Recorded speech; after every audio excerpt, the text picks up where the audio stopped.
resilient and competitive and fair in a world of what we can say with some certainty, me as a journalist, constant disruption it feels like in recent times. So firstly, I'd like to invite Mr. Rifat Hisarchiklioglu to open with a speech as the host country of the Antalya Diplomacy Forum. Thank you very much, Isabel. Good afternoon, everyone. Thank you all for attending this session. Besides being the president of TOBB, I am also the chairman of the World Chamber Federation and the vice president of the Euro Chambers.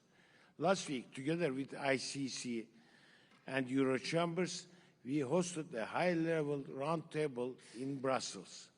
My dear friend John Denton was among the distinguished participants of this event. The focus of this event was the revitalization of the multilateral trading system. There were participants from all over the world. Let me share some of the outcomes of this meeting. We are going through very unusual time. The global economy has been under growing pressure. The world is moving away from a rule-based trade system. Protectionism and uncertainty are rising, and it becomes less predictable. And this is making life more difficult for business communities everywhere. With President Trump's second term, must trade tensions grow again. We saw high tariffs, we saw stronger protectionism. Trade policy is used as a strategic tool. This created more uncertainty and less predictable environment for all of us. The European Union is moving with a more rule-based approach. We see a stronger industrial and protective agenda, first standards and carbon rules, and then made in EU, and the industrial acceleration. Also new trade agreements with Mercosur, India, and Australia.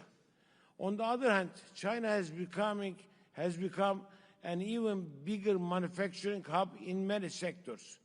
Its excess capacity is increasing competition and pushing global prices down. This may create some short-term gains for some markets, but for many producers, it is making competition much harder. State support, subsidies, and scale distort markets. This creates unfair competition. This problem cannot be solved only with basic safeguard tools, such as anti-dumping implementations. We need stronger and more global solutions. When some countries use strong support tools, others cannot compete only by reducing costs. These unequal practices push countries toward protectionism, but our goal should not be more protectionism. And we also do not want wars and conflicts. Trade needs peace, and peace brings prosperity. So clearly, we are entering a new period, a period for new alignments, new trade balances, new uncertainties. Countries like Turkey and many other middle powers are trying to manage this process in most careful way possible. But unfortunately, the problem is no longer only economics. Trade tensions are now mixing with geopolitical tensions. And in some cases, they are turning into open conflicts. This is a serious concern for all of us. Developments in the Middle East was in Iran, and risks around the Strait of the Hormuz are creating new fears for the global economy. We all follow these developments very closely. Of course, energy prices are a major concern. However, the risks are bigger than that. There are also growing concerns about supply chains in key materials like fertilizers, plastics, and chemicals. What started as an energy shock is fast becoming a global food supply and safety problem. And all of these directly affect business trade, prices, and confidence. Even if the ceasefire is extended, it also seems that this period of tension and rapid changes may not end very quickly. This is why I believe the global business community has a special role today. We must defend common sense. We must defend dialogue. We must keep communication open. When others are building walls, we must build bridges. As WCF, representing chambers from all over the world, we strongly support a fair and predictable system. Because only a rule-based system can create prosperity. Together with ICC, World Chamber Federation, and Euro Chambers, we are working on fair competition, transparency, and stronger rules. Without strong institutions and clear rules, trade cannot be sustainable. If protectionism continues, open economies will have to react. So we must strengthen the multilateral trading system, increase predictability, develop transparent and joint solutions against unfair practices. These are shared responsibilities for all of us. Let me be very clear. If rules are not respected, free trade becomes only a slogan, and markets stop working. Open economies can stay open alone. Fairness must be mutual. Our hope is clear. Trade should again become fair, predictable, and inclusive. It should not be a geopolitical tool. In this context, the role of the World Trade Organization is very important. We expect it help to reduce global imbalances. While WTO has significantly contributed to global trade and development over the past decades, the current environment highlights the urgent need for reform. As the business community, we have three key priorities: improving decision-making while preserving consensus, ensuring a fair, level playing field by addressing subsidies and overcapacity, and refining special and differential treatment to better support development without creating distortions. To conclude, the business does not a world divided by tariffs, quotas, and walls. We support fair, free, and rule-based trade, because where the trade is, there is a prosperity, employment, and welfare. We believe that global prosperity depends on fair and predictable rules. That's why we will continue to advocate for free and fair trade. With these thoughts, I conclude my remarks and greet you once again with respect. Thank you very much.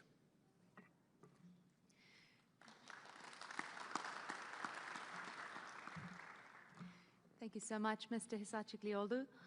I'd also like to say, gentlemen, I'd like to keep this a conversation as much as possible, so if anyone, after one of you has spoken, would like to have something to add, please just indicate to me, because let's just keep this as a free-flowing conversation. So I'd like to open, there's plenty of points there from Mr. Hisarchiklioglu's opening remarks to touch on in this session, but Mr. Kamel, I'll start with you.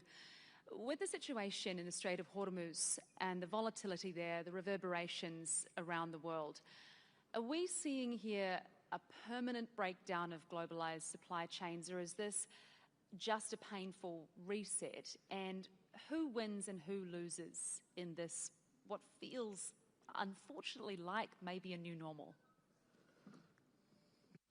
Well, let me start by saying I hope it's not a new normal, but also to pinpoint that we've been facing this type of challenges since COVID in different forms and shape and for different reasons. In the last 5 or 6 years, we've had COVID, we've had Russia, Ukraine war, and then this major shift into the blockage of one of the main arteries in terms of energy, fertilizers for the global economy. So the reaction that we have witnessed is very clear. Now we see a push by many countries for what we call economic strategic autonomy, because the disruption in the supply chain has been so severe in each of those crises that countries are remodeling their whole approach to supply chain. And the new trend, which is not in conflict with the global or the globalization of our economy, is more regionalization in terms of supply chains and more bringing production closer to the final consumer. And that's in itself is a welcome development, because environmentally speaking, it's more responsible and also leads to better regional economic integration within each of those regions. If I take the example of the region, I am honored to be in charge of one of the organizations in charge of it. We saw the trade volume within that region has increased exponentially since the COVID and reached $4.4 trillion in 2023. Statistics are abound about the increasing reliance of our member states on components in their export industry. Even southern Mediterranean countries, which are considered developing country or emerging economy, are now contributing components to major European export to the rest of the world. The same applies to energy, because the potential of the region in terms of renewable is extraordinary, and the same would apply to digitalization, but I don't want to take more time, so maybe I can come back later to the subject during the discussion. Thank you. Thank you. Mr. Comescu, I'd like to come to you. I mean, I think many of those points made by Mr. Kamel just then remind me of the speech that Mark Carney gave at Davos. I think he talked about being in the midst of a rupture, and not a transition, a rupture were his words, and that recently great powers have been using economic integration as weapons. A world of fortresses will be poorer, more fragile, and less sustainable. So in your view, how do we combat this? And do you agree with Mr. Kamel that it's this friendshoring and policies that encourage relocating of critical supply chains to allied or domestic locations, regionalizing of trade? What's your view on this? First of all, allow me to say that I really enjoy being back in Antalya in this diplomacy forum, which has asserted itself as one of the top gatherings of this kind, global gatherings of this kind. And let me, because starting from the title of this, of the topic of this panel, which is rather a question than a title, and I'll try to make a couple of remarks of rather more general nature as framework for trying to answer. But before anything else, I would like to congratulate the organizers for bringing to this panel as speakers two distinguished representatives of the business community, President Hisari Çaykuroglu and Director General Denton. I feel the need to underline this because whatever politicians, governments may elaborate, adopt as policies, initiatives, and so on, they cannot be implemented if the business community, the entrepreneurial community is not there. And what I would like to say, very important, is not just to call the business community to implement decisions. It is extremely important for the business community to be involved from the very beginning in shaping decisions, in thinking about what type of decisions, shaping them, and adopting them. And it's only in this way that things would go in the way even the politicians may wish. This is the first point. And I would add, picking up from what President Hisaroglu said, trade brings prosperity. With your The easy way is to say my family name, say Rifat. It's very easy. So, Rifat Bey, I fully subscribe to what you have said, and I would dare say, adding that trade and cooperation brings not only prosperity, but security as well. And I think that when people talk about security, one has to take into account that there is a strong economic dimension of security, especially when we are thinking in long term. This is one point which I wanted to make. Second point is mentions where they have made about distortions, disruption, and so on. And the real question is whether it is coming from what some say because of crises like migration, COVID, financial crisis, and so on. I think that there are deeper root causes, and they are coming from the transformation, radical transformation the global society are taking place in the global society. We have to take into account that there are new actors coming on the globe, on the arena. There are,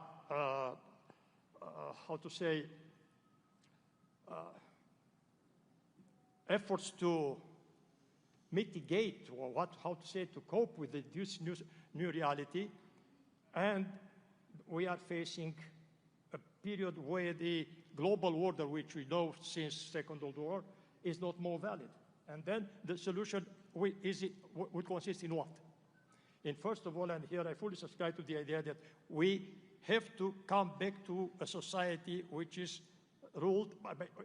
managed by rules. And when it comes to the economy, I think, as Rifat was saying, it's extremely important to build upon what has been done in a good way and where the obstacles have been. The experience of the WTO is very important in this respect, and I think that WTO is a key actor, and it has to be preserved while being reformed. And second, I would say, is also to take into account the value of the OECD, because the OECD is the one where you get standards when you come to, for example, investments and so on. So this is one of the points which I wanted to make. Again, when it comes to the economy,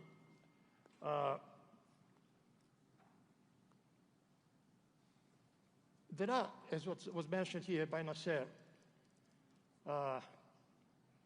at national level or regional level, we've been witnessing actions aiming at, inward-looking development in limiting dependencies on others. My deep conviction is that we want it to not.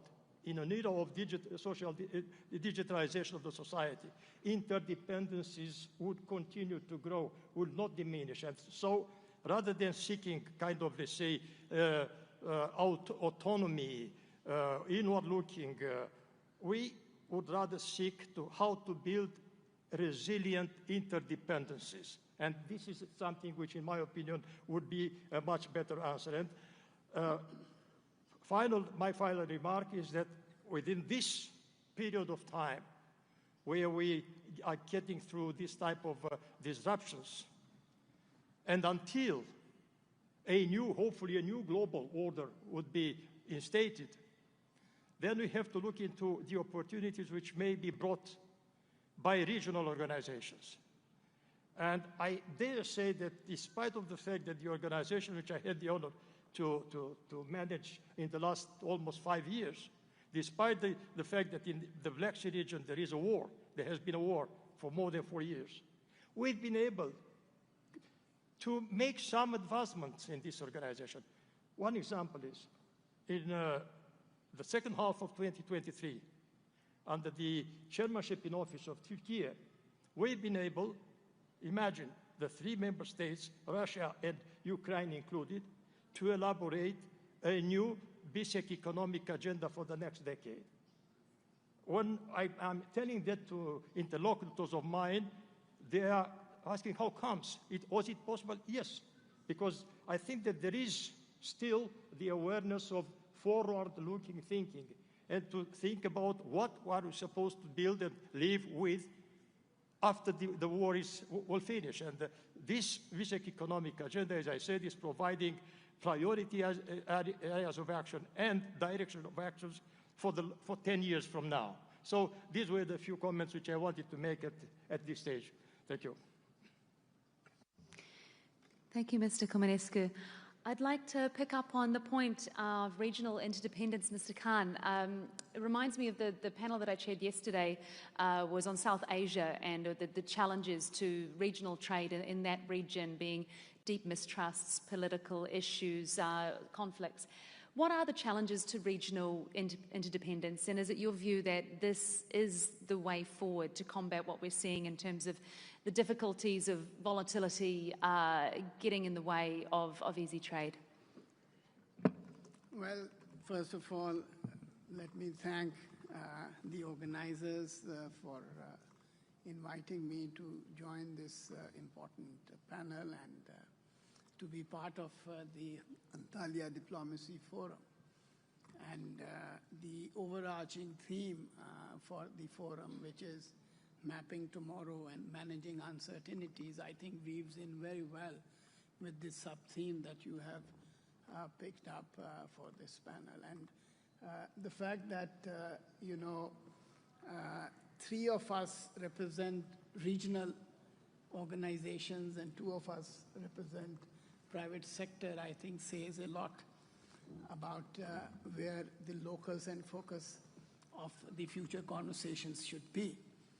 But before I come to that, let me make a point and kind of differently articulate something that the earlier speakers have already alluded to.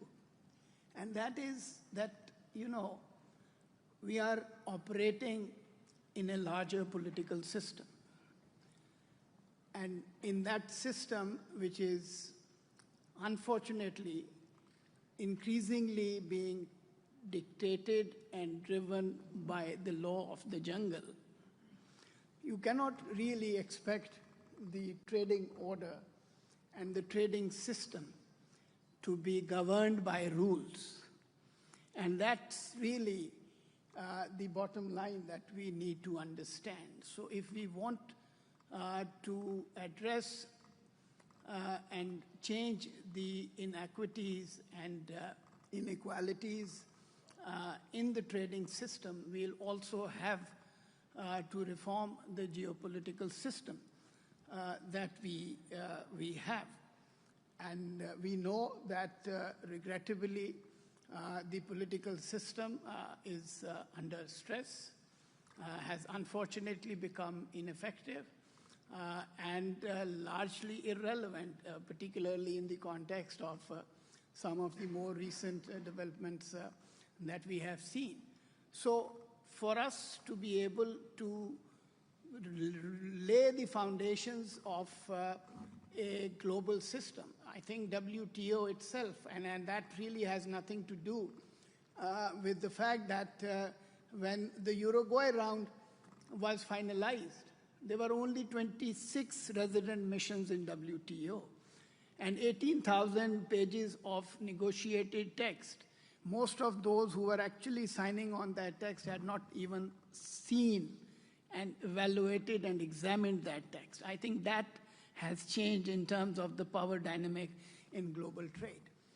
And that's where I think we need to start looking at reforming, and this is something that President Erdogan said yesterday, and something that to which Foreign Minister Lavrov alluded to, in terms of basically reforming the system. And we speak about rule-based order and rule-based system. But the question is really the consistency, the fairness, and the equality of the application of those rules. And clearly, when the present global compact, which is largely represented by the UN Charter, and whatever came out of the San Francisco conference, Asia was not even represented at that time.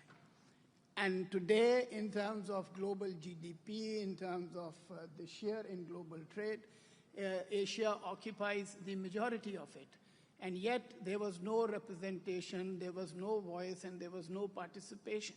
So for us to make the global system relevant, and for us to make it effective, I think it's really very important to go back to the drawing board and start looking at it in a fair and objective manner to make it representative and to make it effective. Now, that's the first part. And the second part, coming back to the question that you raised about regionalism, I really think that this is about time. First, geographic contiguity, particularly in the backdrop of what we are experiencing more recently in our region, has become a big asset, and not just geographic contiguity, but regions with historic overlap, with cultural overlap, with religious overlap. That's the kind of trust-building pointers that you need, because the world is experiencing a huge trust deficit. And for that, we really need to see that regionalism is neither a substitute nor a replacement for multilateralism. It is actually a building block, I would say, for cooperative multilateralism, because all disputes are essentially regional, and also trade. And I can tell you about Economic Cooperation Organization. I don't know how many in this room are aware that we are actually the oldest regional development organization. And we started right here in Turkey in 1964 as RCD, which is Regional Cooperation for Development. And over the years, we can very clearly see a newfound appetite in tapping into the land connectedness, tapping into geographic contiguity to build trade framework that would basically guard against the external pressures, the disruptions, and also facilitate the diversification that most of our economies that are developing economies would need. So I'll stop here. Thank you. Thank you, Mr. Khan. Mr. Denton, I'd like to go to you on this rebuilding of the trust deficit. How do we go about that, particularly in a time where, as Mr. Khan points out, it seems that the law of the jungle more and more is dominating? Well, thank you very much for having me. It's great to be back in Antalya. I last came here, Rifat, when Turkey hosted the G20 in Antalya, and you were the chair of the B20. And I'm proud to say that I am one of the founders of the B20. I'm an Australian, and many people may not be aware of the genesis of the G20, but it actually moved from being a finance ministers' meeting to become a leaders' meeting at the request of a number of people after the global financial crisis. And we liked it in Australia because Australia was in the 20 largest economies. The Europeans preferred to have a G14, and we didn't like that because Australia would not have been in it. And so I went to the then Australian Prime Minister and said, I think it's really important that we actually do everything we can to make the G20 the most important global voice for economic opportunity. And by bringing the business community in, which is what we do in places like APEC, it would create a different tenor, but also the realism that in order to drive economic growth, you've got to have a functioning private sector. So I was very pleased that the G20 also founded the B20 and that we're able to meet in Antalya for that. And I will be back because the International Chamber of Commerce, the organization I'm proud to lead, will be crowding in as the key interlocutor for the COP process. For COP31, we will also be back and working very closely with Rifat Bey and TOBB and the Turkish government. In fact, I'll be spending some time with your champion later on today. And as you know, if I could, this is a beautiful bridge because Australia and Turkey are co-chairing COP31, and so it would be a great opportunity. Now, the matters of the day. I just listened very, very carefully to your comments, Assad, and I deeply appreciate them. But I suppose I look at the world differently. Ultimately, I'm a businessman. I'm actually a capitalist. And to do business and to grow my business, I want to enter into contracts with people. What we at the ICC have done over 100 years, and by the way, we are now in 170 countries, 70% of which is in the Global South, and every year we enable $17.5 trillion worth of economic activity. Irrespective of the political context, we actually enable that amount of activity because we create the infrastructure that allows global commerce to actually operate. We created, for example, the contracts through what was called Incoterms, which anyone in business would know is actually the critical underpinning for commercial arrangements. When it became clear that in order to enable business to function, there was no confidence in a variety of economies' jurisdictions, we created and translated arbitration and created private arbitration. And we've created the world's largest and most important private arbitration court because business people wanted to have the certainty of contracts and the certainty of being able to enforce them.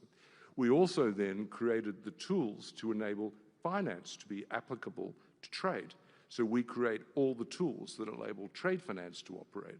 We then also worked out that in order to allow goods to go across borders, we actually had to know what their origin was, and we created certificates of origin.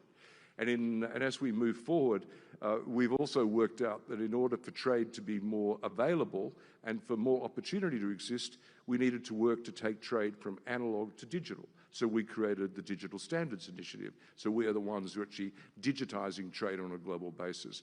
I say all that because what you describe is a perfectly understandable perspective on the political context in which we operate. But ultimately, we actually have to provide the infrastructure for it to happen. And we do that in a way irrespective of the political environment because ultimately we want to trade. We want to be in business. We want to grow our businesses. I'm also a capitalist, as I said. I also sit on the board of one of the largest investment groups in the world. We're a $300 billion fund from Australia. And one thing people, by the way, we together with the Port of Singapore own Mersin Port. But what people don't understand is the largest pool of capital, the fastest growing pool of capital in the world is actually based in Australia. And it's what's called pension capital. And the reason it's important to think about that is we are believers in patient capital. So when we invest in a group like Mersin, we don't invest in Mersin to flip the investment. We invest in Mersin because we believe in the asset, because we believe in the macroeconomic story of Turkey, and we want to hold that asset for 30, 40 years and continue to invest in it. And we want more opportunities around the world to deploy our capital. And to do that, we have to have confidence. You made a very good point, one of the earlier speakers, my friend from Romania, that the OECD is important. You know why? Because it creates norms. It creates standards that we can actually rely on.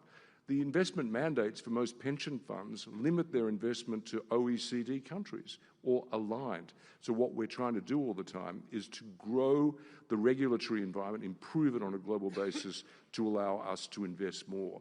And what I'm really saying here is that I'm interested in the political debate, but ultimately what I'm really interested is in creating an environment where business can prosper, because what we do know is that the key driver of development is not NGOs, is not actually development assistance. It's actually enabling a strong and vibrant private sector. And where that happens, you will actually have economic activity, and that will be the way forward. Because what we're seeing right now with the collapse of the development assistance model, we're seeing a need to recalibrate for a private sector-led development assistance, development model, and that's what we're working on at the ICC. So when I look at the world, yes, it's kind of like frustrating, it's disorderly, there's a lot of uncertainty. In fact, we've just done an economic analysis that puts a price on uncertainty. And last year, it cost in unrealized economic activity $360 billion. It's a tax, if I could put it that way.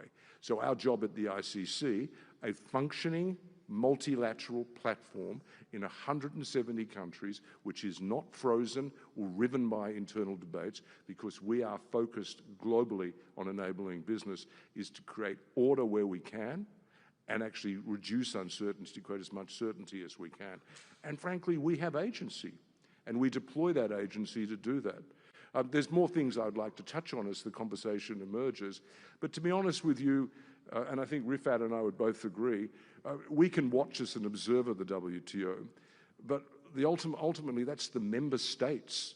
What we're interested is not so much in the WTO, we're interested in the trading system, how we enable that. And the trading system, my friends, is a lot more than the WTO. It's customs, it's trade finance, it's just getting goods across borders. But what is becoming increasingly clear, that for functioning globalization, for functioning multilateralism, for functioning regionalism, a strong integration with the private sector is critical. I'll just give you two examples because we're here. We just talked about the Black Sea. So after the Russian invasion of Ukraine, and we had this global crisis in food, debt, energy, Guterres, the Secretary of the UN, created for the first time ever a global crisis response group. And for the first time ever, they realized that to actually move, they needed to bring innovation. So they brought the private sector in, which was me, which was humble ICC. We went in. We're the ones that created and developed the Black Sea Agreement, because no one else thought it was possible, but we thought it was necessary. So we then saw it as a problem to be solved. Right now, and I know Assad understands this very well, there's a particular issue that a lot of people haven't fully understood with the blocking of the Strait of Hormuz. It's the consequences of the absence of access to fertilizer and the immediate consequences of that, with the taking out of that capacity for developing and emerging economies for food scarcity. We don't have a problem down the road, we have a problem now, and it's been clouded obviously by oil and gas focus. So we, together with the United Nations Secretary General, are working on what has been called the UNSG task force to create a mechanism for the Strait of Hormuz, and we have done the same thing. We have created a mechanism which will enable a re-establishment of that trade route, recognize the freedom of navigation, and will not be subject to any veto by anyone. But of course, the mechanism now exists. It's roundly supported by member states, but we now wait for the political context to actually enable that to be deployed. And in doing so, again, it's private sector ingenuity that has actually been brought into a public sector forum and created, hopefully, what will be seen as an answer which will improve people's lives, but actually get food to them, which is really important. Thank you, Mr. Denton. Would anyone like to respond to any points made there, Mr. Comanescu? Only to say that, there is this French saying, on se félicite, we congratulate ourselves when something is doing. And since John is coming from Paris, I would say that what he said and what Rifat was saying, it's yet another convincing argument about what I dared, saying that involving the private community, the private sector in all these endeavors is quintessential. That's the only thing which I wanted to say.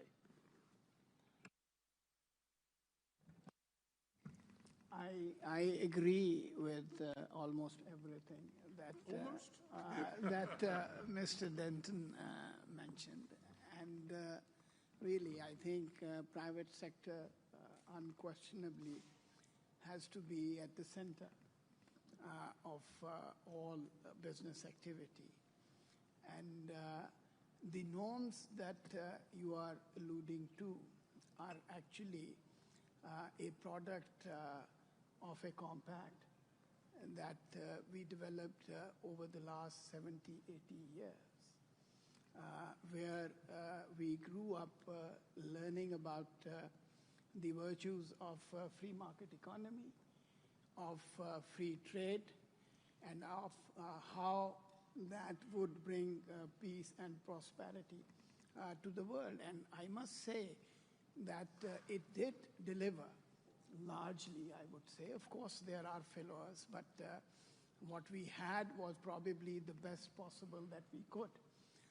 Now, that normative framework, and that's absolutely essential, important, but what can happen is that one political action can undo years of hard work that institutions and entities have undertaken in terms of framing the code of conduct for a particular trade or for and of course the business sector will have a role to play, and they will have their way to resist those temptations and those inclinations. But what I wanted to say was that we have built this system brick by brick over a long period of time, and it can be dismantled through just one or two actions, and that is what needs to be avoided, and that is what needs to be fixed to be able to ensure that it doesn't repeat in the future. I think that's a fair point. So guys, I'll quickly respond if I could. Just call it double-handed. The reality is, what we're dealing with now is the re-emergence of power politics. But it's not as though power politics went away during the period of the rules, what's called the rules-based system. It's just that people like Mark Carney didn't actually understand it. I mean, so when he talks about a rupture, it's always been there. It's a re-emergence of power politics. And the reality, if you deal with power, I mean, we negotiate over money, over deals. Leverage is incredibly important. What becomes incredibly clear here in the environment in which we operate is that leverage is the key. And by the way, on trade, the most effective leverage you can have against the imposition, I think, of the US unilateral application of tariffs is actually ensuring that the system that governs the 87% of the rest of the world functions effectively.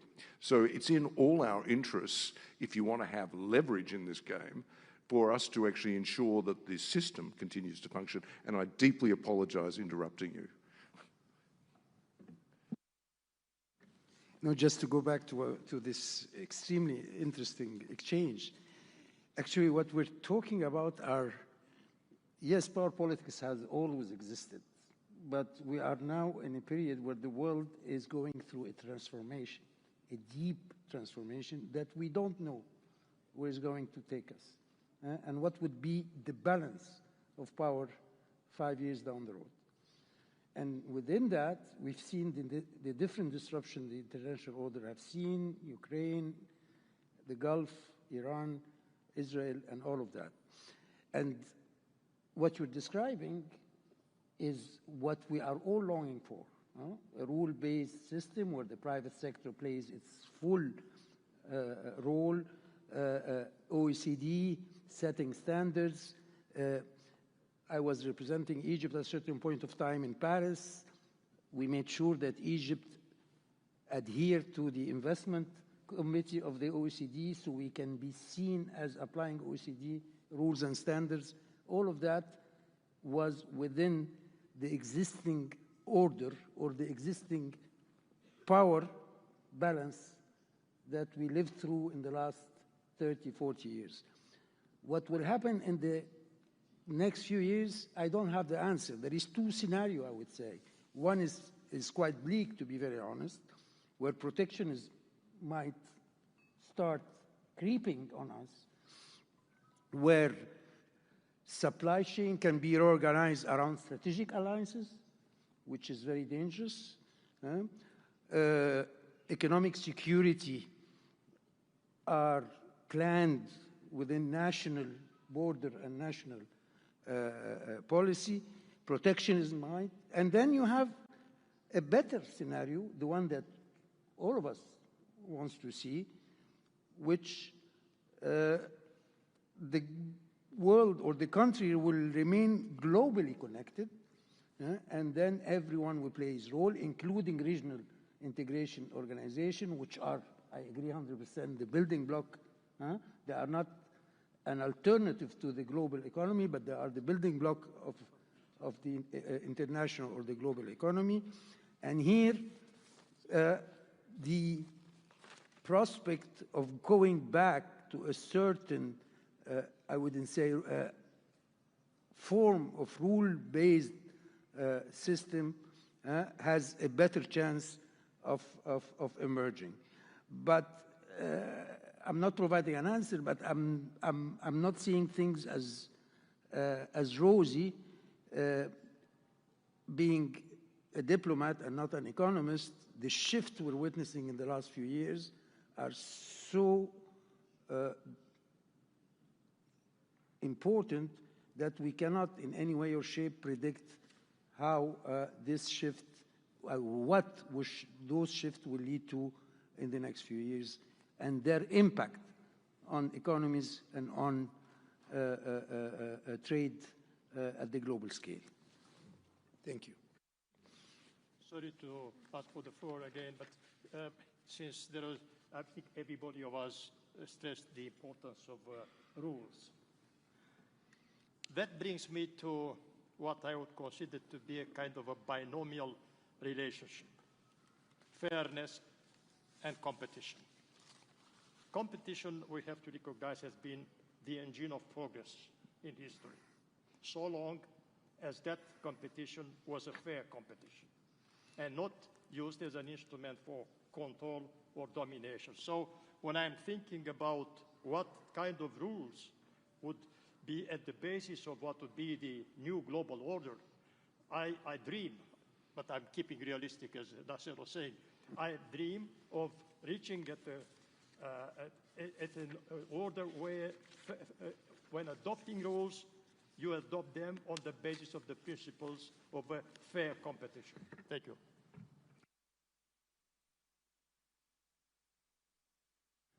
Do you want us to continue this as a dialogue? But I want to throw, if I could, a dead cat on the table, if I could put it that way, because so far we haven't talked about, I think, one of the big challenges that we will all find to the operation of rules or systems, etc., which is artificial intelligence. Now, the reason I wanted to bring that up is that, let's be very clear, the proponents and the masters of, and generally they're masters, not mistresses, of artificial intelligence, do not actually want any binding rules, just if I could share that with you. And yet at the same time, and I haven't participated in the discussions at the Antalya conference on artificial intelligence, but I think generally economists would say, and many proponents would say, this is one of the biggest shifts we're about to see in the operation of the global economy. So the proponents don't want any rules. But what's interesting is a couple of facts to throw out here. Do you know that there's not one data center in Africa? Not one data center in Africa which has been built. There is not, well, actually, I'm working on this right now because there is not a roadmap for the development of artificial intelligence, actually, at the moment, underfoot. Data centers support AI. It's interrelated. Yeah. Well, I can tell you that one of the challenges here is that the global south will not be a maker, it will be a taker unless we turn this around. And this becomes important to economic development because one of the most important issues that's emerging is around data sovereignty. And so the reason I'm bringing all this up is that in order to enable artificial intelligence to actually play the role it can play in enabling business and economic opportunity, we need to ensure that there is fairness in the way it operates. That's really important. And if I've got my data point wrong on the data centers, I apologize. But the point I'm actually making here is the absence of the ability of economies to participate in this economic development will actually undermine the opportunities for this economic development to be as effective as it can, because citizens do not want to surrender their digital and data sovereignty to third parties. So we have this tension, I think, between the proponents and ultimately the users and the opportunity and the way in which it can be deployed. And I do think one of the challenges here is the existing system and institutions are not able to grapple with that, because you cannot simply have government players develop the frameworks. You cannot leave it to we in the real economy actually want to have voice as well. Academics can be helpful, but often they're unaccountable. So we need to get, and also civil society becomes key here as well. I'm looking at you because I think, well, maybe you've got a very powerful response to tell me how to get it done. But I think this is a really challenging issue for us, and it's not being talked about in a transparent way. Language like we want to democratize access, it's just not true. We actually want to control rather than democratize, and we want to make certain we've actually got a network advantage for as long as possible. But in order for this to be truly, I think, transformational and for the benefit of global society and business in that context, we need to grapple with this issue about how it will be set around in frameworks and rules that are transparent and people understood. And it can't be developed by advanced economies alone. It needs to ensure that developing and emerging economies are integrated in the development of that. I can't agree more, actually. I'm a great believer that digital transformation in general, and in the heart of it, AI, of course, and renewable, are the main drivers of protecting globalization in terms of economic and trade, because these two sectors cannot just be confined within the border of a nation state, especially renewables, but also digital transformation, and also their impact, especially digitalization in terms of e-commerce, e-trade, and all of the above. And you know the subject way better than me. So 100%, the technological leapfrogging that the world have seen in the last decade is another driver that might force whatever international geopolitical order would emerge to remain rational, interconnected, and globalized. That's all I wanted to say. Okay, this has been great, and I haven't actually had to do too much work, so thank you, gentlemen. But we're getting to the final 10 minutes, so I'd like to put a question to all of you. Let's go to Mr. Khan first. We've been talking about the need to have systems and standards. I think that's one thing that everybody agrees on in terms of the trade system. But the World Trade, the WTO's last ministerial conference was a bit of a failure, with the US calling it irrelevant and China accusing Washington of unilateralism. So is the WTO still salvageable? Mr. Khan. Is it me? Okay.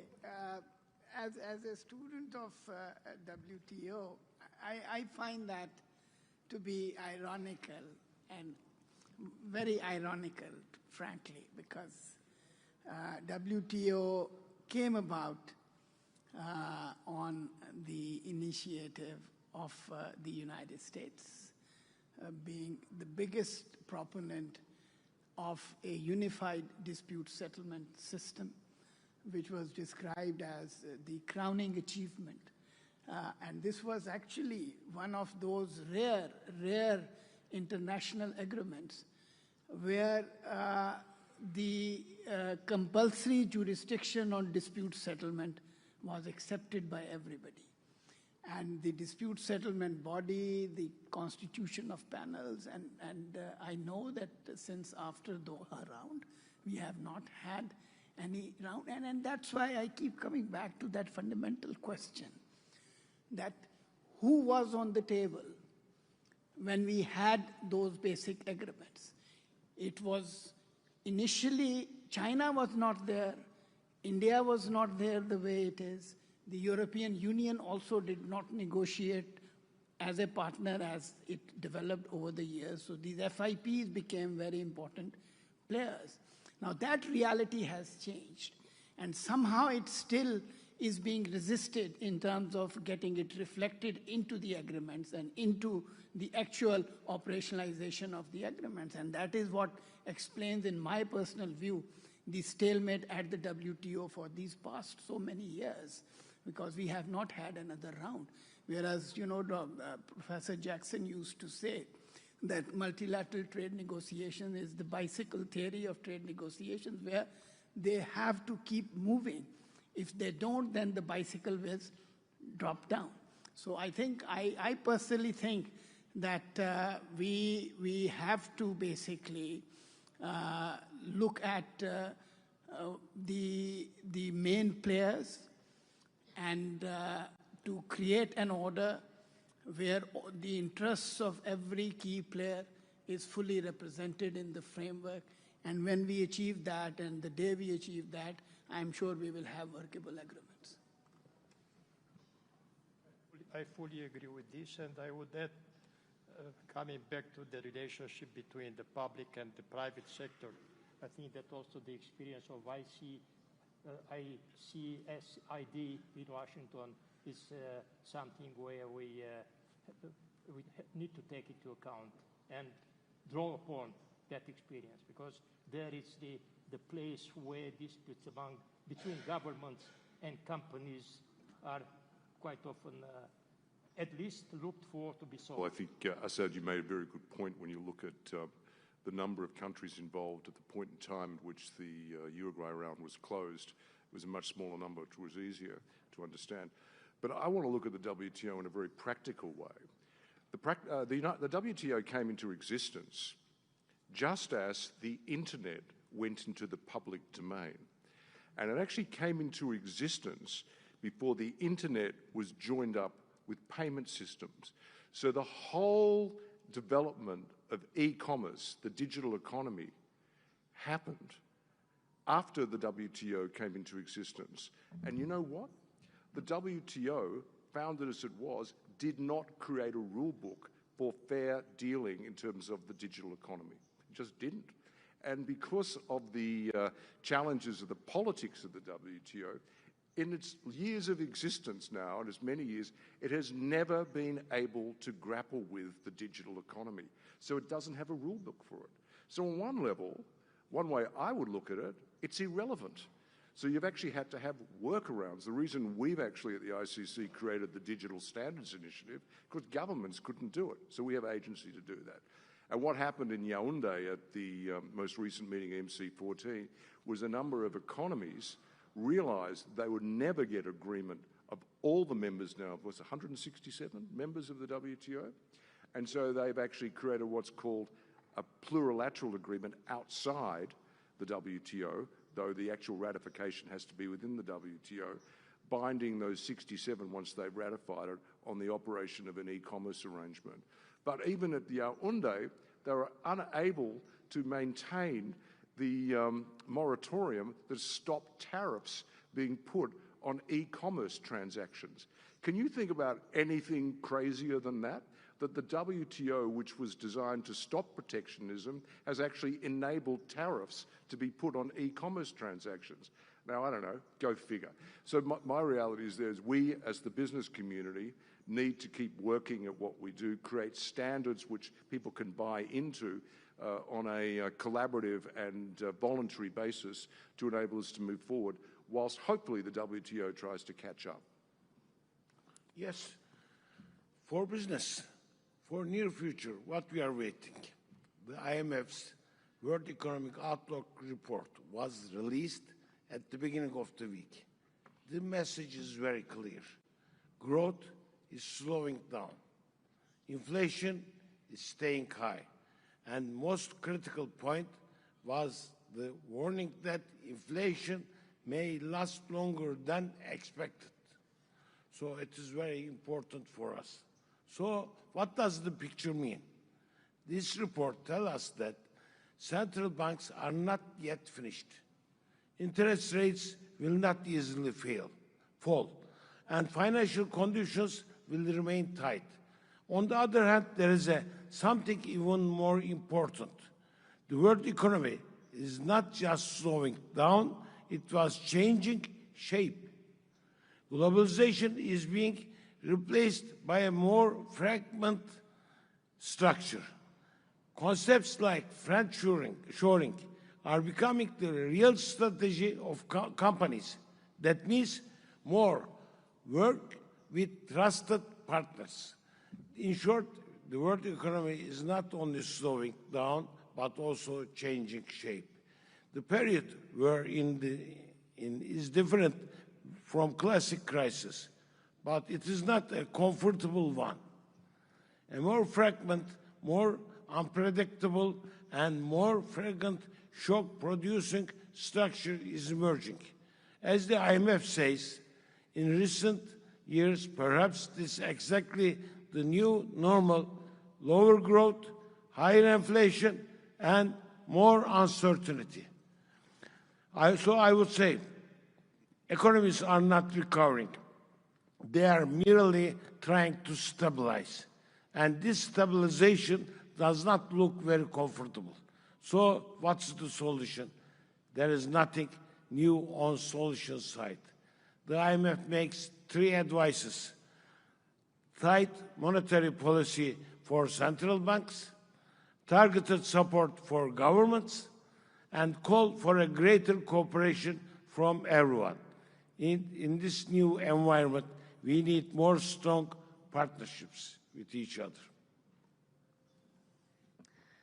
Okay, well, that wraps up our hour, I think. Mr. Sarchigliolu, Mr. Denton, Mr. Khan, Mr. Komanescu, and Mr. Kamel, thank you so much for making the time. And it's great how quickly an hour goes by when the conversation is organic and free-flowing. So I'm sure everybody will agree with me. That was fantastic. And let's all thank the panelists.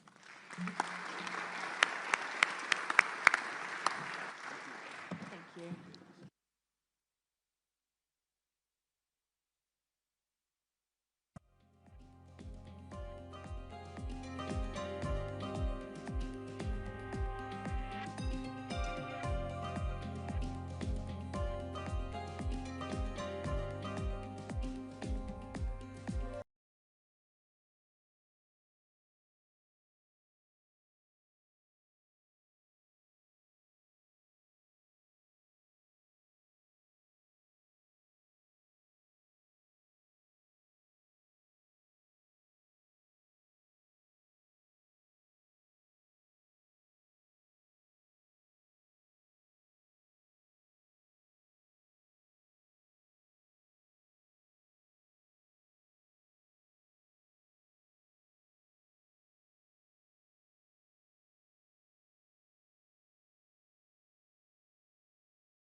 for having us, and we're grateful to our brethren in Turkey for organizing this extremely important event, which is taking place at an extremely critical time for the whole region. I think we are where we are, and I think the challenge for us now is to see how we can all come together and ensure that we overcome these terrible challenges with which our region is faced, and move beyond the moment into ensuring longer-term peace and security and stability in the region.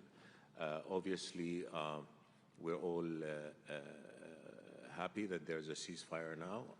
We want the ceasefire to be lasting, and we want the negotiations that are ongoing now to contribute in a meaningful way to ensuring that what happened doesn't happen again. And that means any solution to the conflict must, and I'm talking about conflict between America and Iran right now, must ensure that we address all the causes of tension over the previous years. On the agenda, obviously, is the issue that seems to be the focus of the talks with the United States now, which is the nuclear issue. That has to be dealt with in accordance with international law and in a way that ensures the security of all. But also, other issues must be on the table that pertain to us in the region. Interventionism in the region, meddling in the internal affairs of countries, investing in proxies outside state norms, and violation of sovereignty. So these are all issues that must be put on the table, must be addressed properly in order for us to be able to have a new era of peace and stability. And again, I think I can speak for our brothers in the Gulf and for us in Jordan. We found ourselves at the receiving end of Iranian attacks unprovoked. And that, raises a question as why would Iran target countries in the neighborhood that had nothing to do with the war, that have actually worked to prevent the war from happening. So these are serious questions with which we're going to have to grapple in the region. How do we ensure regional relations that are based on mutual respect, respect for neighborly relations, compliance with international law, respect for the sovereignty of nations, and non-interference in the internal affairs of other countries. The other issue is Lebanon, which has been suffering tremendously from continued Israeli aggressions. That's something that we have condemned and that we stood against. Lebanon deserves to live in peace and security. The current government is doing everything it can to ensure that it exercises full sovereignty over all its territories, to make sure that that the state is the only party that has access to weapons, that controls the decision of war and peace. And we stand firmly behind the Lebanese government in its effort. We stand firmly behind Lebanese security, stability, territorial integrity, and sovereignty. We urge an Israeli withdrawal from every inch of occupied Lebanese land, and at the same time, we stand behind the Lebanese government as it does what any government should do, which is ensuring that decisions of war and peace are the exclusive domain of the government. Again, we have to look at sources of threats to the stability in the region. So overcoming the current conflict with Iran and ensuring relations based, as I said, on mutual respect, because none of us in the region want conflict with Iran. We all have wanted to have good relations with Iran, but in order for that to happen, causes for tension must be addressed, and I think I outlined that. Another source of threat, obviously, is the failure to solve the Palestinian-Israeli conflict on grounds that guarantee justice and the Palestinian people right for freedom and statehood per international law, and which is the only path to a just and lasting peace in the region. In the midst of the war with Iran, Gaza has been forgotten.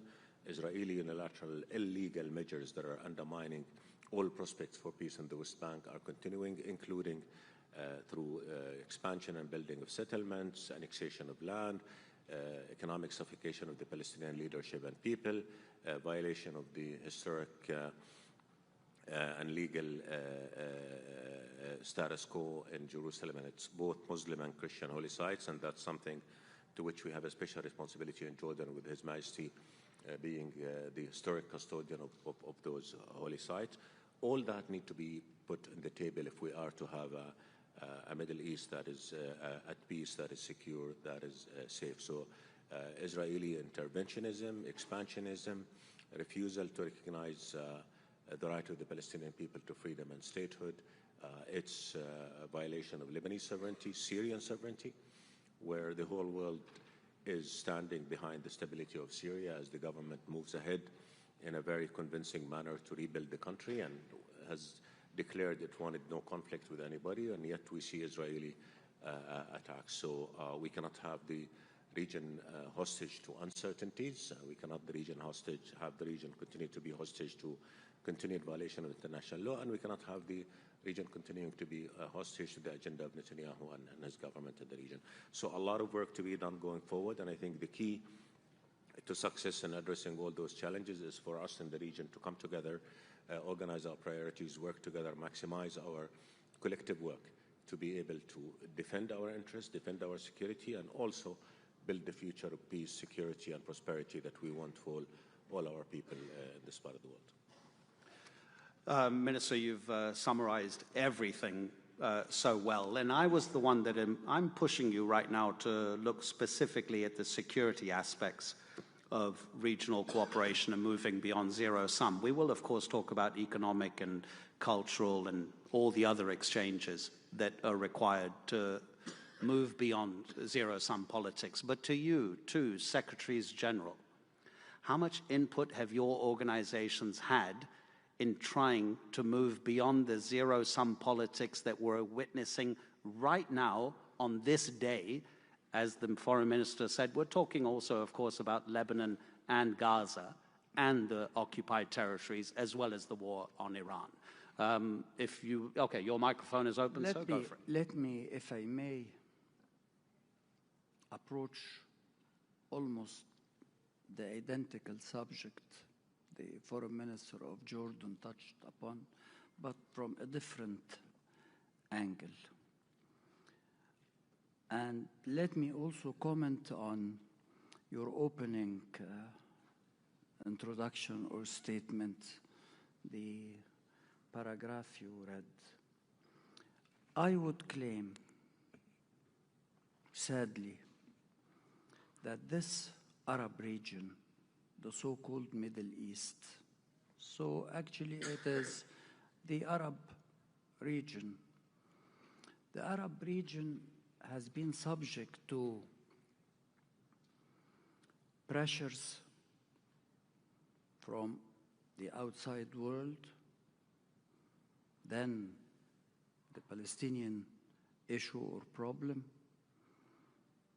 almost for 40, 50 years with the inception or the birth of the State of Israel in 1948. Then in 79, 80, add to that pressure and the conflict between Arab countries and the Arab League on one side and Israel on the other. Add to that the Iranian Revolution and the behavior of that revolution. So for almost 80 years now, almost 80 years, 75 years, pressures on Arab countries from the West, Israel, trying to aggrandize, to add lands, to take over Arab territory. And during the last episode, they were almost trying to expel Palestinian population out of their territories, whether in the West Bank or Gaza. These are facts that has to be recognized and known. But let's turn to the East. 79, 80 emerges a revolution in Iran, and the behavior is aggressive, hostile, conniving, to the point that, again, the Arab region in its totality mainly Gulf, were subject to a behavior, the least to say is improper. The least to say, because it ended up by an attack on Gulf countries as well as Jordan for no reason whatsoever. For no reason whatsoever. So, and there I have really and truly to salute the populations of Jordan and Gulf. Why is it so?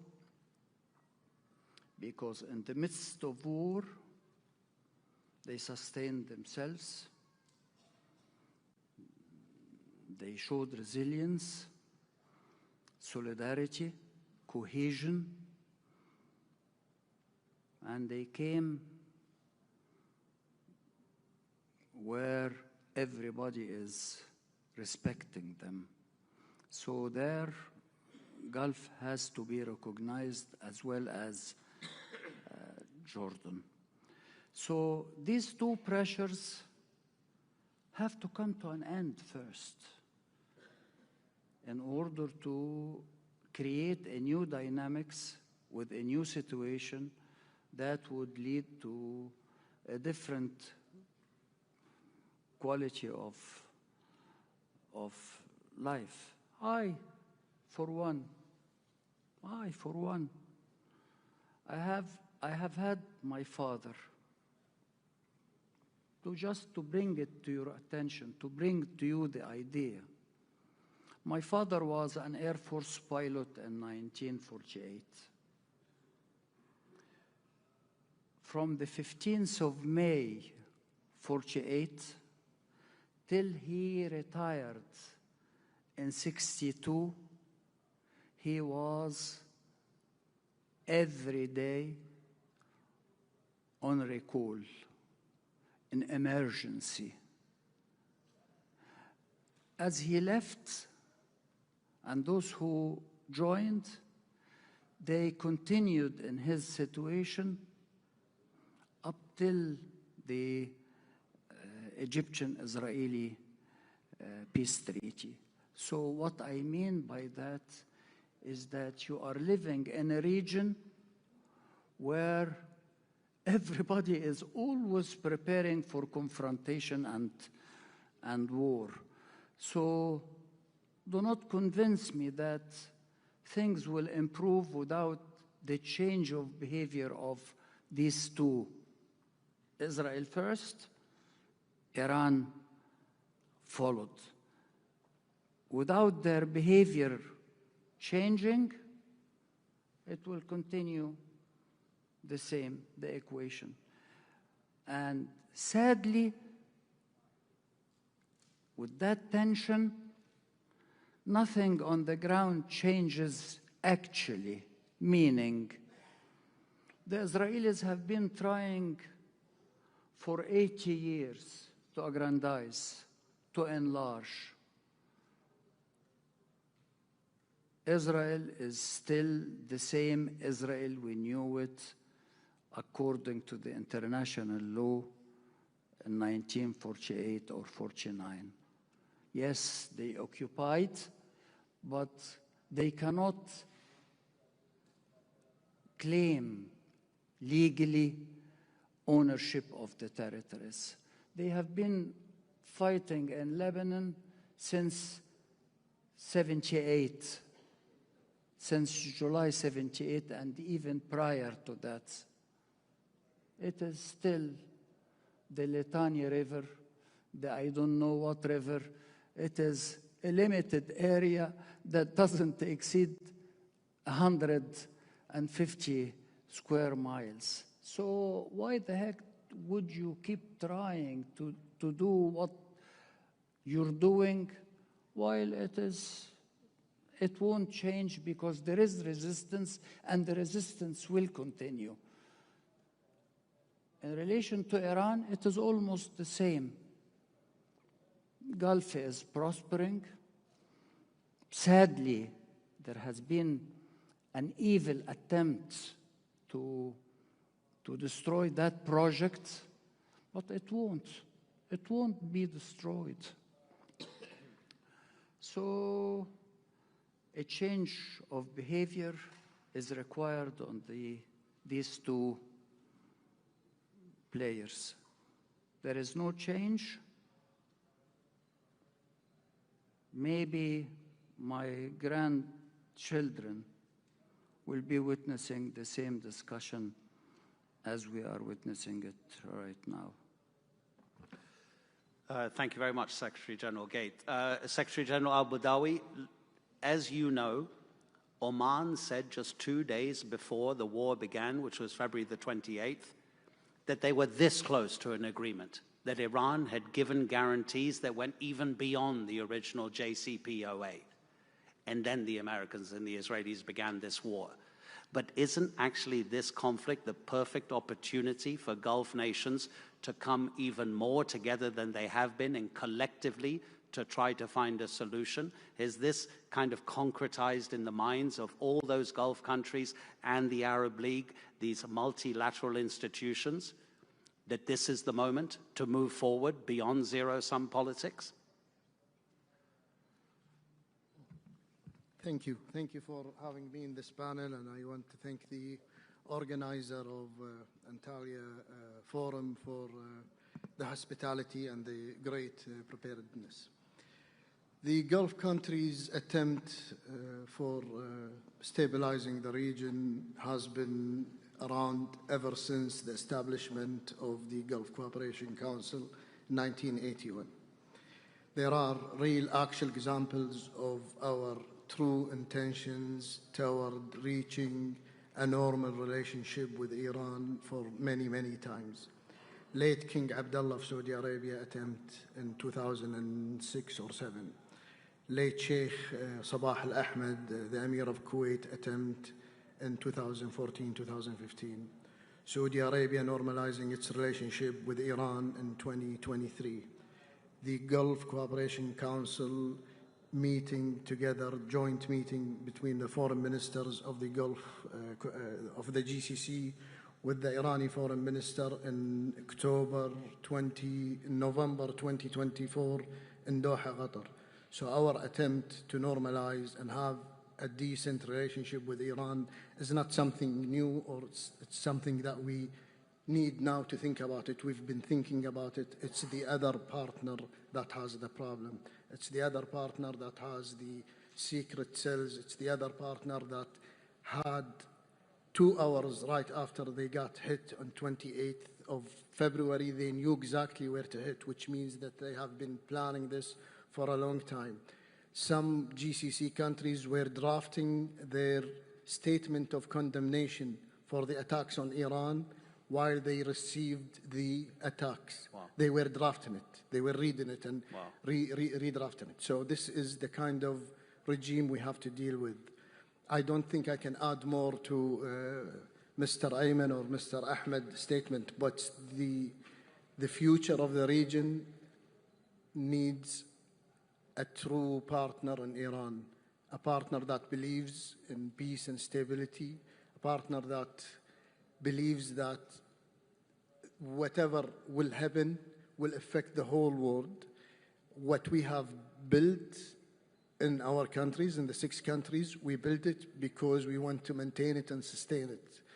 This is the kind of attitude that we have. In 1961, Kuwait got its independence. On the same year, Kuwait established the Kuwait Fund for Arab Development. This is the mentality of the GCC, helping, assisting, sharing the goodness with everybody. This is what we need. Now, what we hope for now is the success of the dialogue, because everything else will be a disaster, not only for the Gulf, but the whole entire world. If this fails, only God knows what will happen. Seriously. We call upon all the international community to come up with a solution to this. Everybody needs to use the leverage to reach out a peaceful solution. Otherwise, God knows what will happen. May I remind you, you don't need me to ask you a question if you want to say something. Just press your button and talk. But I was going to ask you, gentlemen, but I think, Foreign Minister Safadi, you've answered it. If there is to be a move beyond zero-sum politics, that surely must include Israel. But as Secretary General Gates said, he thinks that his grandchildren may be seeing the same situation that we are witnessing today. So maybe my question has almost already been answered. No, I mean, none of us want zero-sum politics. All of us want peace. All of us want stability. All of us want security. And again, I mean, we have been at the receiving end of attacks in the region, in the Gulf, in Jordan, you know, in the whole Middle East. And what we've always worked for is peace, security, and stability, because we recognize that's the only path to doing our job, which is serving our people and building the right future for them. And we do understand the interconnectivity of our collective security. So that said, I think the first step is to really identify the causes of tension. Why are we are where we are today, and then deal with them. In the case of Iran, as I said, not all of us have worked to ensure that we have good neighborly relations, because Iran is part of the region and we always wanted to have good relations with Iran, but it's not because of what the Gulf did or what we did in Jordan or what Egypt did or anybody did that we didn't have those good relations. It's because of unfortunate Iranian interventionist policies that violated sovereignty, that meddled in internal affairs, that invested in proxies, undermined states' sovereignty. That needs to be put on the table, and that needs to be fixed in order for us to be able to move forward. And as Chairman of GCC, dear friend, said, we woke up before we were even able to articulate a position on the war, which we all worked against, as I said, and tried to prevent. We found ourselves being attacked by Iran, and that changed the whole dynamic. And when it comes to that, I mean, in Jordan, I think our position has been unequivocal from the word go. We stand by our Gulf brothers in defending their sovereignty and security. Whatever threatens their security, we see it as a direct threat to Jordan, and we support whatever steps they take to defend their security, sovereignty, stability, and the safety of their people. And we and the Gulf and the rest of the Arab world and Egypt, of course, and even with the larger region with Turkey, we all have been working towards ensuring peace and stability. So that's one aspect of the conflict that needs to be addressed. And again, this war has exposed a lot of fragilities in the collective mechanisms that we have at our hands. So we need to do a lot of soul searching into how we can all come together as a region and develop institutions that will enable us to defend ourselves, but also invest in building the future of peace and security that we want. The other side, we have the issue of Israeli occupation of Palestinian land, the continued Israeli measures that are making the two-state impossible to realize and therefore undermining all prospects for peace. We have to address that, because unless we're able to find this just and lasting peace on the basis of the two-state solution, basis that would fulfill the Palestinian people's right to freedom and statehood on their national soil on June 4, 1967 lines, we will not be able to move towards that stable future. But I think now we're facing a new era of Israeli expansionism that's being expressed in public by Israeli ministers who do not hide or are very aggressive in their statements that they want to take more land, that they want to occupy Lebanese land, that they want to occupy Syrian land, that they're not going to allow for the Palestinian people to have their right to freedom and the Palestinian occupied territory fulfilled. And that is a challenge to regional security. And whatever happens in the region has repercussions across the globe. Europe will definitely be affected by instability in the Middle East in many forms, and we've seen that in the past: migration, terrorism. And you know, we in the Arab world, we're not playing zero-sum games. We're saying we want to have a formula that will fulfill the legitimate rights of all. So the Arab Peace Initiative goes back to 2002. And what is the Arab Peace Initiative? It's a comprehensive solution to the Arab-Israeli conflict on the basis that would guarantee Palestinian right to statehood and freedom, will ensure the liberation of occupied Palestinian and Syrian land, and will ensure the security for Israel and ensure for Israel a future in which it is part of this region, accepted and normalized with. That has been the formula that we've been pushing for decades now. Unfortunately, we did not have a partner across the river that will engage in those talks, which will be, if we are to realize that objective, that will be in the interest of everybody in the region, including Israel.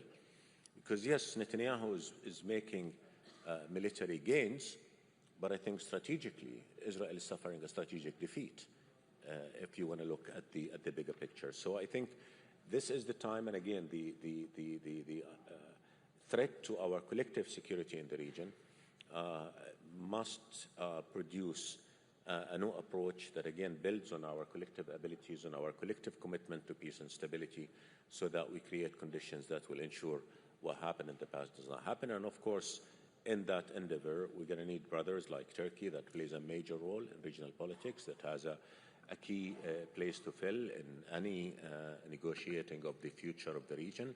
Other countries like Pakistan and others that are playing a major role. So all of us in the region need to come together, and I mean the broader region. But I think we also need to partner with our allies and friends outside the region, in Europe, in the US, Japan, Asia, everywhere, to try and see how we can come together and ensure stability. And I think one point maybe we did not address sufficiently is that we've seen the impact of this war on global trade, on supply chains, on prices of energy, commodity. That is serious. Yes, countries in the region at the exporting side of it have suffered. Countries in the region at the importing side have suffered. But the whole global economy has been disrupted. And you're not going to be able to mitigate against this happening in the future unless you address the root causes of conflict, whether with Iran in terms of its interventionism and meddling in internal affairs, and of course, key is the Israeli aggressive illegal policies that are undermining the stabilities of many countries in the region, Lebanon, and I said Syria. Syria is a case in point, if I may divert a little bit. Syria just came out from almost 14 years of destruction and oppression and bloodshed. You have a new government that says, I want to build my country. I don't want conflict with anybody. And as far as Israel is concerned, I'm willing to respect the 1974 armistice. And yet, how is Israel reciprocating? By occupying more Syrian territory, saying publicly it's destabilizing Syria, meddling in its affairs. How could that policy be justified? And does that not show clearly what is the source of tension in the region? So again, I think basically key to whatever we do going forward is ensuring that we address the root causes of conflict in a collective manner that will ensure the better future that we all want. And I think, again, our solidarity in the region against those common threats has been manifested very, very clearly. And I think now is the time to make sure that the soul-searching process that must take place in the region and beyond hopefully will produce new mechanisms that will be more effective in addressing all those challenges and creating a path towards solving them in sustainable ways. And of course, one thing that I must say is that also when it comes to freedom of navigation, I think that has been a victim of the current reality. And I think no country should be allowed to control such a vital pathway. And whatever happens after the war or during the negotiations to produce a solution, I think it must ensure the freedom of navigation per international law and per the law of the seas as well. That is vital for stability as well. Yeah. Secretary General, were you pressing your button for a reason? Okay. Didn't press okay. it. If you want something, if you want to say something, say so. Otherwise, I've got something for you. You see, again, one has to reflect on the sources of Iranian and the sources of Israeli behavior. If one manages to understand where they come from, maybe you can convince them to change. But let's take these two models and how they behaved in relation to the military nuclear capability. Just one item, military nuclear capability. The Israelis, very early in the Arab-Israeli confrontation, decided to go nuclear. And they managed to have a nuclear military capability that was threatening the Egyptians in '73. And with the NPT and the international community and everybody calling for a Middle East free of weapons of mass destruction, biological, chemical, and nuclear, everybody was closed mouth when it comes to the Israeli nuclear capability. Who is benefiting but one country? Israel. Then the Iranians see what had happened with the Israelis. So they start enriching uranium. The enrichment of uranium, usually it is 3%, 5% for medical and scientific reasons. But why would you go to 60% or 70%, aiming up to 90% unless you are aiming for a nuclear capability yourself? Imagine the Iranians would have managed. That will not be the so-called Islamic bomb. That will be an Iranian capability versus an Israeli capability. What do you think the rest of the region would have been doing as a reaction? What do you think of this country, a great former empire, Turkey? What would you think the major Arab countries would have been doing as a reaction for the two umbrellas that are threatening them? So what I mean is the reasoning and the sources of the behavior of the foe or the opponent has to change first. The Arab countries have been declaring all along, let's establish an area free of weapons of mass destruction. Let's agree, all of us as a region, including even the non-Arab countries, to denuclearize. The Israelis are not only hiding it, the Israelis are being protected by the main players of nuclear capability. If you raise the issue, you are confronted by a denial. So there has to be a change of heart and course, or else if things will remain like this, the Israelis will keep the occupied territories, thinking that they can stay for as long as life would permit.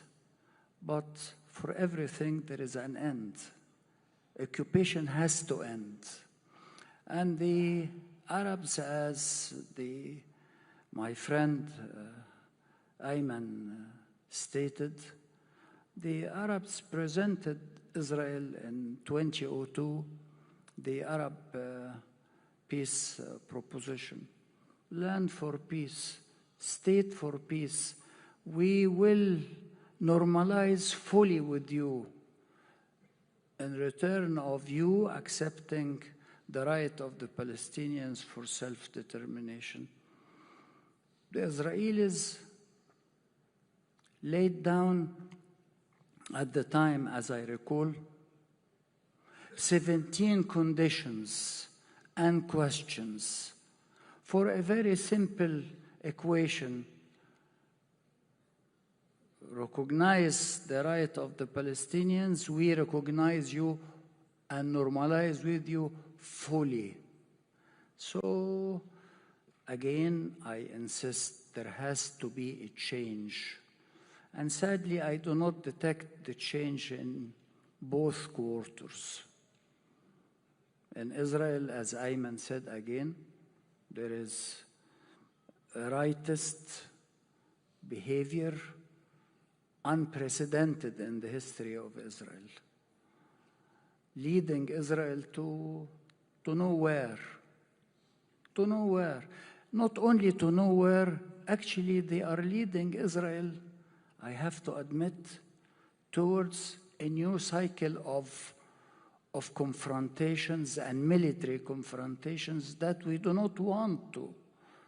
What we want is to modernize, to open up to the world, to live as people, and to have proper food at our tables. And the Iranians are not helping on the other side. That is the sad facts as I see them right now. We probably have about 15 minutes left, so let's move it beyond the military and the confrontational. Because exactly as the Secretary General is saying, everyday people just want to make sure their families are okay, that there's enough food on the table, that they have a job. And yet, Secretary General al-Budawi, the Abraham Accords have come from outside the region. But if you see the result, I think my figures are probably 12 months out, but they still illustrate the difference in trade that has happened between the UAE and Israel since they signed the Abraham Accords. It's now more than $1 billion, which really is nothing, but compared to what it was before, is something.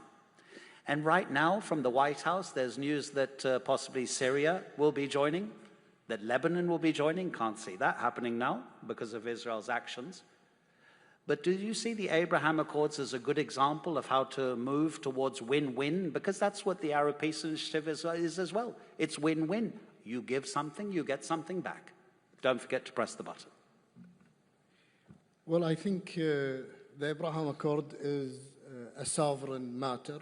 Each country has its right to engage itself with whatever arrangement, whatever treaty it would like to enter. So it is based on country base. But I want to go back to the point Mr. Abul Ghaid said. We gave them the Abraham Accord in 2002. Yeah. The whole Arab world gave them the Abraham Accord. The whole Islamic world also joined into this treaty.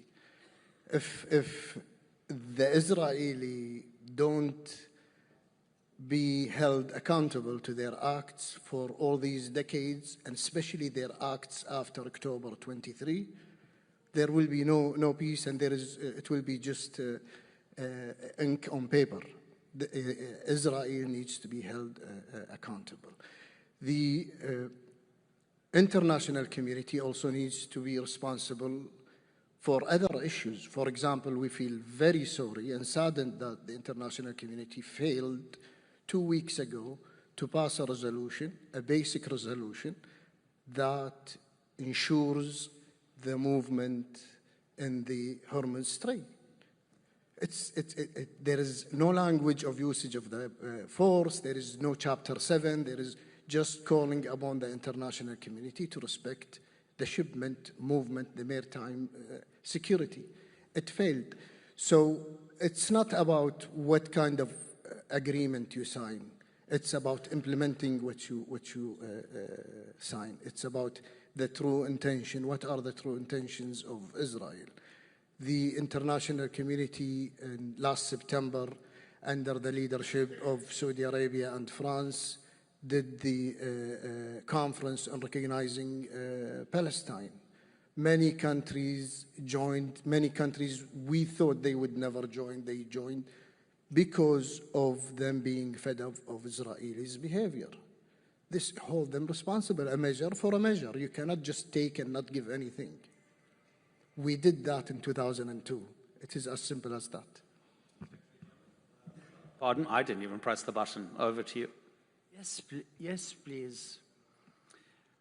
I don't think that the problem is within the Abrahamic Accords. I would claim, as they were happening in 2019, 2020, even prior to that, 2017, when people were talking about the possibility of normalizations between Israel and a number of Arab Gulf countries, was there, the normalization. The issue, in my opinion, and as I kept criticizing what I was listening to, and I'm sure that most of the audience will understand what I'm talking about, is the Israelis, as well as those proponents helping Israel to achieve a breakthrough here and there, kept coming all the time to people like me and said, and to Europeans and to foreigners, forget about the Palestinian issue. Forget about the Palestinians. They will remain as is under occupation, but we will normalize with the Arab world, and we will confront Iran, and lastly, the Palestinian question will be forgotten. So the purpose and the objective was forget about Palestine. No Arab or Muslim or a just person can accept the injustice that has been inflicted on the Palestinians. No one ever. So this is the crux. But if the Israelis, as well as the Americans at the time, were offering the Palestinians a political horizon,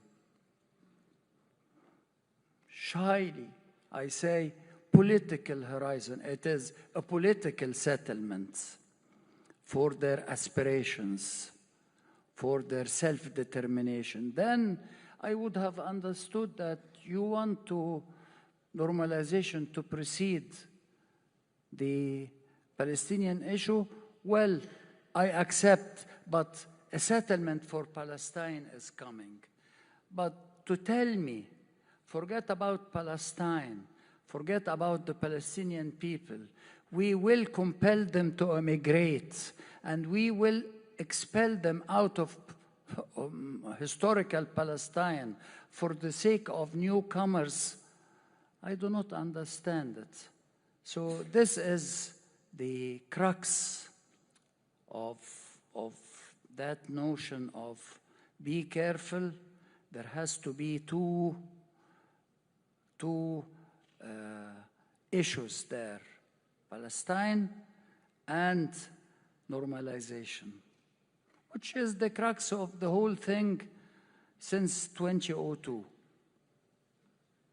Let's possibly finish by talking about the commonalities that Middle Eastern countries have, that they can work together to move away from the topic of this particular theme of zero-sum games. In Japan, they have just invented a new word. It's because of how the climate crisis is affecting Japan. The word is to describe a day that the measurement of temperature goes beyond 40 degrees Celsius. The word didn't exist before. It's called kokushobi. It means cruelly hot or brutally hot. You two gentlemen on this side are the heads of multilateral organizations. The Foreign Minister of Jordan, the question applies to you as well. The things that you have to face together, the climate crisis, food security, water security, these are the things that can bring win-win situations, aren't they? Foreign Minister, if you want to start. Thank you. I mean, we are working together on all those issues. I mean, if you look at the joint investment in regional projects that all of our countries are in, if you look at the commitment that we all have to build further mechanisms of regional cooperation that would address multiplicity of challenges that you just pointed to. Would you like it to go faster, or are you happy with the pace? We are, all of us want it to go faster. All of us are doing together. I mean, Jordan-Gulf relations are excellent. A lot of Gulf investment in Jordan is helping propelling our vital projects. Jordan, Egypt cooperate, Egypt, Gulf cooperating, Turkey, other regional countries. We all realize that there is a lot of common ground that we can build on to address common challenges, which, as I said, the fundamental role of all of us is to serve our people, to make sure that our people have better lives and have a path to a better future. That is all. I think we're all working on that. We all realize the importance of that. That said, you need stability. Yeah. Because 1 month of instability can undo years of work. We're talking about railway connectivity, we're talking about energy connectivity, cyber connectivity, water cooperation. All these are on the table, but again, you look at the current crisis, what has it done to the whole global economy, not just to the regional economy? So we need stability. That doesn't mean we stop working on other projects. We do, but our ability to maximize the outcome of our efforts is contingent on the success of our efforts to bring about peace and stability to the region. And again, I mean, we just need to identify those sources of threat and deal with them. So you've got relations with Iran that needs to be addressed in a way that will ensure a better future for the Arab countries and for Iranians as well. I mean, they are part of the region. But I said, to get there, we need to address Iranian policies that have created this tension over decades. When it comes to the Arab-Israeli conflict, again, I reiterate, all of us in the Arab world are committed to a just and lasting peace on foundations that will guarantee it will last. And that means fulfilling the rights of the Palestinian people to freedom and statehood so they can live in peace and security with Israel in the region. And in doing that, obviously, we need to work with our partners in the broader region, but also with the international community. The United States, President Trump played a major role in getting the Gaza ceasefire. We appreciate that. He just played a major role, again, the leading role, along with other powers in the region and beyond, to produce a ceasefire in Lebanon. That's something we appreciate.